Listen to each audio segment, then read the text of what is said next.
कुछ अस्सलामुअलैकुम। आज के वीडियो में Adobe Photoshop के ग्लिफ के बारे में जो स्पेशली टाइपोग्राफी और क्रिएटिव टेक्स्ट डिज़ाइन के लिए एक बहुत ही यूजफुल और हिडन जेम फीचर है। अगर आप किसी स्टाइलिश फॉन्ट, सिंबल या अल्टरनेट कैरेक्टर को यूज़ करना चाहते हैं तो ग्लिफ्स पैनल आपके काम का टूल है।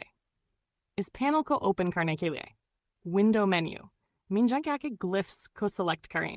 ये पैनल आपको करंट selected font के सारे available characters और alternates दिखाता है, including swashes, stylistic alternates, ligatures, symbols, even emojis, अगर font support करे।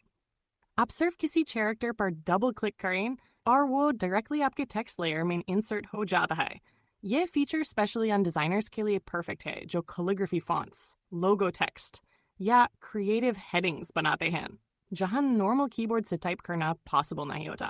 तो दोस्तों, ग्लिफ्स पैनल की मदद से आप अपने टेक्स्ट डिजाइन्स को बना सकते हैं, यूनिक, एलिगेंट और विजुअली रिच बिना कि एक्स्ट्रा प्लगइन के।